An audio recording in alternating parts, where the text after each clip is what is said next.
Bismillahirrahmanirrahim. Assalamualaikum. Welcome to my channel. We are learning operating systems and network, and today's our topic is what is interrupts, functions of interrupts and classes of interrupts. तो चलिए सबसे पहले देखते हैं what is interrupts. Basically, an interrupt is a hardware generated change of flow within the system. Interrupt basically क्या होती है, आपको अगर जनरल लैंग्वेज में मैं बताऊं तो समटाइम ऐसा होता है हम अपनी सिस्टम के अंदर यूएसबी लगाते हैं या प्रिंटर अटैच करते हैं या मोबाइल फ़ोन अटैच करते हैं, ठीक है। मीन कि हम कोई सी भी हार्डवेयर डिवाइस को जब अपने सिस्टम के साथ अटैच करते हैं तो जो मैसेज आता है, ठीक है, वो बेसिकली एक इंटरप्ट होती है। क्लियर। तो इंटरप्ट क्या है, जब हार्डवेयर लेवल पर कोई चेंज ऑफ फ्लो आता है, ठीक है, जिस फ्लो से वो काम कर रहा होता है उसमें चेंजिंग्स आते हैं तो हम बोलते हैं it is a interrupt.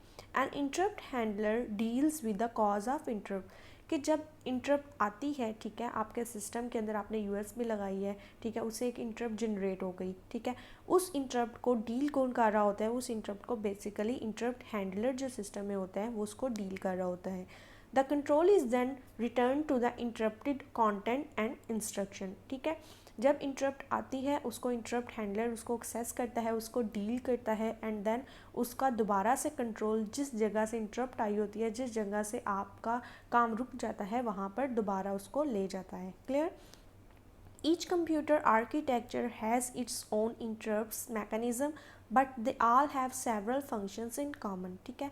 Her computer जो है, आपने डेल का लिया हुआ है, आपने कोई सा भी कंप्यूटर लिया हुआ है, उस हर सिस्टम के अंदर अपना एक आर्किटेक्चर होता है, ठीक है, कि वो इंटरप्ट्स को कैसे डील करेगा, कैसे उसको हैंडल करेगा, उसका इंटरप्ट हैंडलर थोड़ा सा डिफरेंट होगा, ठीक है। इसके अलावा जो वेक्टर्स होते हैं, जो मतलब एरर्स के साइंस होते हैं या कह लें कि उनके नंबर्स होते हैं, वो समटाइम डिफरेंट होते हैं। बट जो फंक्शंस होते हैं, जो बेसिकली फंक्शंस जो उन लोगों ने परफॉर्म करना होता है, मीन इंटरप्ट हैंडलर होना है, उसने उसको हैंडल करना है, इसके अलावा जो जो सी चीज़ें जो कॉमन हैं, फंक्शंस हैं, वो सब में एक जैसे होते हैं।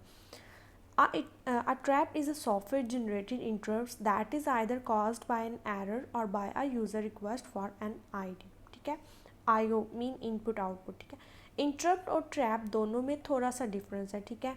इंटरप्ट बेसिकली होता वही है, चेंज ऑफ फ्लो ही होता है, बट एट हार्डवेयर लेवल, ठीक है। जब हार्डवेयर कोई डिवाइस अटैच की जाती है, डी अटैच की जाती है, तो जो मैसेज आता है that's called the interrupt. But trap क्या होती है, ट्रैप जो होती है वो सॉफ्टवेयर के अंदर आती है। फॉर एग्जांपल आप MS ऑफिस यूज़ कर रहे हैं, ठीक है, आप उसको क्रॉस कर देते हैं, क्लोज करते हैं, देन वो एक मैसेज डिस्प्ले करता है कि आप इसको सेव करना चाह रहे हैं या नहीं चाह रहे हैं, ठीक है। मीन जब सॉफ्टवेयर लेवल पर हमारे पास कोई इंटरप्ट आती है, कोई मैसेज इस तरह की आती है आता है, तो हम कहते हैं it is a trap. Clear.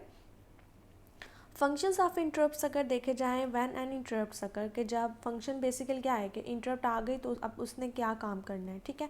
तो जब सबसे पहले अगर इंटरप्ट आ जाती है, the control is transfer to the interrupt service routine, ठीक है।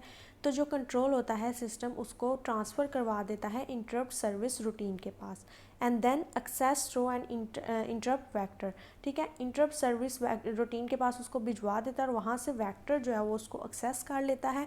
Interrupt vectors knows where to find the appropriate interrupt service routine for the current interrupt. Mean आप ये समझ लें कि आपने कोई भी आपको इशू आता है, ठीक है, तो आप एक फ़लाँ पर्सन जो मेन हेड होता है उसके पास चले जाते हैं, ठीक है।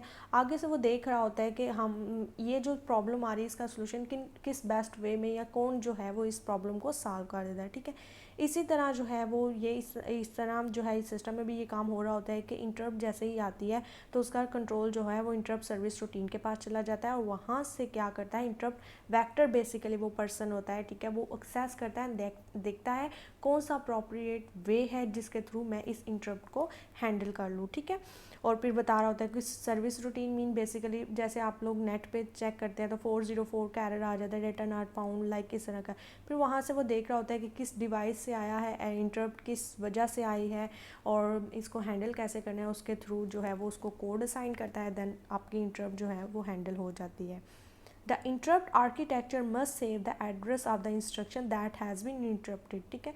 इंटरप्ट आर्किटेक्चर बेसिकली क्या करता है, वो जिस जगह से आपकी इंटरप्ट जनरेट होती है, यानी कि आप जहाँ से काम कर रहे होते हैं वहाँ से आपको इंटरप्ट आती है, तो वो उस जगह का एड्रेस अपने पास सेव रखता है फॉर दैट के जब आपकी इंटरप्ट सारी हैंडल हो जाए दोबारा से उसी जगह से कंटिन्यू किया जा सके।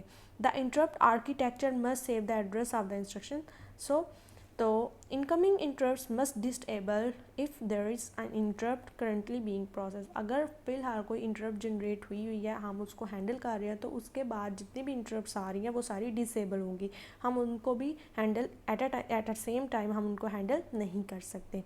N interrupt is generally caused by a hardware devices such as the device driver. ठीक है, तो इंटरप्ट जनरली कब होती है कि आप प्रिंटर लगा रहे हैं, आपने उसका ड्राइवर इंस्टॉल नहीं किया हुआ, तो एकदम एक इंटरप्ट आ जाती है, मैसेज आ जाता है। क्लियर। इसके अलावा an operating system is interrupt driven. Operating system basically interrupt driven होता है कि अगर कोई भी आपके सिस्टम के अंदर इंटरप्ट आ जाती है वो उसको डील करता है, बट अगर वहाँ पर कोई इंटरप्ट नहीं आती तो वो सिस्टम का वो पार्ट जो है वो आइडल बैठा रहता है। ठीक है, फारिग बैठा रहता है।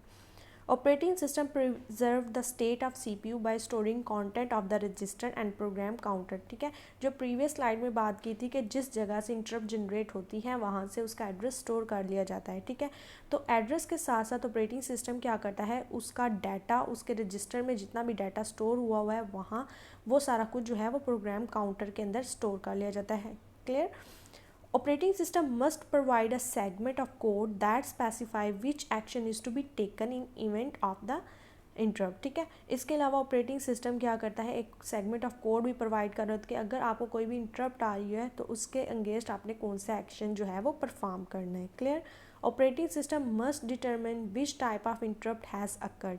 इसके अलावा ऑपरेटिंग सिस्टम जो है उसको पता होता है कि किस तरह की जो है वो इंटरप्ट जनरेट हुई है। This can be done by polling और वेक्टर इंटरप्ट सिस्टम। वेक्टर का पीछे भी बताया है कि वेक्टर क्या करता है, वो देख रहा होता है। बेसिकली ये सारा काम ऑपरेटिंग सिस्टम ही हैंडल कर रहा होता है। ऑपरेटिंग सिस्टम के आगे ही कह लें कि आगे वेज बने हुए हैं कि इस वे में जाके आपने काम करना है। ठीक है, ऑपरेटिंग सिस्टम चाहे तो पोलिंग के थ्रू आपकी इंटरप्ट हैंडलिंग करवा ले, चाहे तो वेक्टर इंटरप्ट्स के थ्रू करवा ले।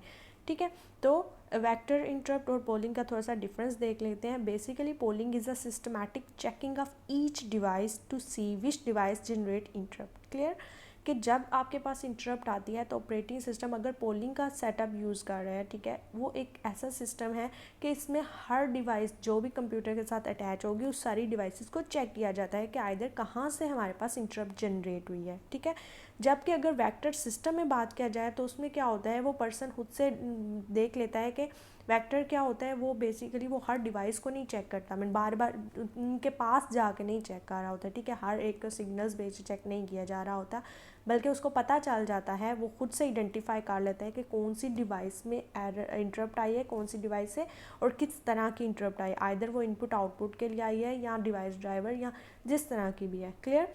And type of interrupt without checking a each device. ठीक है, हर डिवाइस को चेक किए बगैर वेक्टर सिस्टम क्या कर रहा है, आइडेंटिफाई कर रहा होता है, जबकि पोलिंग में क्या होता है, वो हर डिवाइस को चेक कर रहा होता है। क्लियर। इसके बाद अगर क्लासेस ऑफ इंटरप्ट्स देखी जाएँ तो हमारे पास कुछ क्लासेस होती हैं। सबसे पहले जो मेन आती है that is supervisor call interrupts. Supervisor से ही आपको पता चल रहा होगा, these interrupts are initiated by running process that executes SYC mean supervisor call interrupt instruction. ठीक है, कि ये तब आती है जब आपने कोई भी सिस्टम में कोई प्रोग्राम रन किया होता है। ठीक है, प्रोग्राम जब रनिंग कंडीशन में होता है that is called a process. ठीक है, कोई भी प्रोसेस रन हो रहा है, आप उसको यूज़ कर रहे हो, तो उसी वक्त कोई इंटरप्ट आती है, उसको सुपरवाइज़र कॉल इंटरप्ट बोलते हैं। It is a user request, ठीक है, for a particular system service such as performing input output obtaining more storage. ठीक है, फॉर एग्जांपल आप इनपुट आउटपुट परफॉर्म करें, आप अपने मोबाइल से या आप कह लें कि अपने USB से कोई डाटा स्टोर कर रहे होते हैं अपने सिस्टम के अंदर। ठीक है, तो आपको मोर स्टोरेज चाहिए होती है। ठीक है, समटाइम वो कहता है मेमोरी कम है, आपकी इस ड्राइव के अंदर नहीं आ सकता डाटा, या आप अपने सिस्टम से उस USB में कर रहे होते हैं। ठीक है, तो आपको आ जाता है कि ये जो डाटा इसकी जो कैपेसिटी है वो कम है। ठीक है, तो इस तरह की जो इंटरप्ट्स होती हैं ये सुपरवाइज़र कॉल इंटरप्ट्स होती हैं। इसके अलावा इनपुट आउटपुट इंटरप्ट्स होती हैं, these are initiated by input output hardware के। अगर इनपुट आउटपुट हार्डवेयर के थ्रू से कोई इंटरप्ट आती है तो वो इसमें लाई करते हैं, ठीक है। फॉर एग्जांपल अगर कीबोर्ड से कोई रॉन्ग की प्रेस हो जाए या कोई इस तरह का, ठीक है। These interrupt send signals to the CPU to indicate that the status of input output devices has change, ठीक है। Input output interrupts occur when input output operation complete, ठीक है। फॉर एग्जांपल अगर इनपुट आउटपुट ऑपरेशन कंप्लीट होता है तो mean successfully का कोई मैसेज आ जाता है, लाइक इस तरह का, ठीक है। इसके अलावा इनपुट आउटपुट एरर अकर्स और डिवाइस गेट्स रेडी एक्सेट्रा, ठीक है। इसके अलावा कोई एरर आता है उसको बता दें। इसके अलावा जैसे USB अटैच की जाती है उसका ड्राइवर ऑटोमेटिकली इंस्टॉल हो गए, वो कहते हैं कि it's ready to work, like इस तरह का कोई सा भी मैसेज आ जाता है, ठीक है। तो ये इनपुट आउटपुट इंटरप्ट्स आती हैं। इसके बाद बात करते हैं external interrupts. Basically these are caused by different events. These events can be expiration of the quantum arc, mean आपको जो टाइम स्लाइस की बात की जाती है, ठीक है। जब टाइम सिस्टम में, टाइम शेयरिंग सिस्टम में टाइम अलॉट किया जाता है, जब वो टाइम पीरियड ख़त्म हो जाता है तो उसके बाद जो इंटरप्ट आती है this called the external interrupt, ठीक है। इसके अलावा प्रेसिंग ऑफ इंटरप्ट की, ठीक है। इंटरप्ट की अगर प्रेस कर दी जाए या इस तरह के कोई सारे मल्टी प्रोसेसर सिस्टम में से कोई किसी और सिस्टम में से आपको सिग्नल्स आ रहे हो तो इस तरह की जो एक्सटर्नली आपकी इंटरप्ट्स आ रही होती है वो सारी इसी में लाइक आ रही होती हैं। इसके अलावा रीस्टार्ट इंटरप्ट आती है कि जब आप स्टार्ट का बटन करके फॉर एग्जांपल रीस्टार्ट करना चाह रहे हैं या आप शट डाउन करना चाह रहे हैं तो हमारे पास वो जो एक इंटरप्ट आ जाती है कि आप सिस्टम को शट डाउन करना चाह रहे हैं, रीस्टार्ट करना चाह रहे हैं, तो उस तरह की इसमें लाइक करती है। उसके बाद प्रोग्राम चेक इंटरप्ट आ जाती है। These are caused by, mean ये चेक कर रही होती है कि आपने कोई रॉन्ग डाटा तो नहीं दिया। फॉर एग्जांपल आप किसी चीज़ को 0 पे डिवाइड कर रहे हैं या ओवरफ्लो डाटा बहुत ज़्यादा हो चुका हुआ है या अंडरफ्लो जा रहा है, तो इस तरह के प्रोग्राम चेक इंटरप्ट्स भी आती है। ये हर प्रोग्राम के साथ अपनी होती है। इसके अलावा मशीन चेक इंटरप्ट्स आती हैं। These are caused by hardware that does not function properly, ठीक है। सम टाइम हमारी कोई ऐसी मशीन होती है, फॉर एग्जांपल CPU होता है या CD-ROM होता है, लाइक इस तरह की कोई सी भी हार्डवेयर लेवल पे कोई ऐसी चीज़ होती है जो कि प्रॉपरली फंक्शन नहीं कर रही होती, तो उस तरह का कोई मैसेज जब डिस्प्ले करवाया जाता है तो उसको बोलते हैं machine check interrupts. This is all about today's lecture. तो अगर आपको इस लेक्चर में कुछ भी समझ ना आया हो या कोई क्यूरी हो आपको लेक्चर से रिलेटेड तो कमेंट में ज़रूर बताइएगा।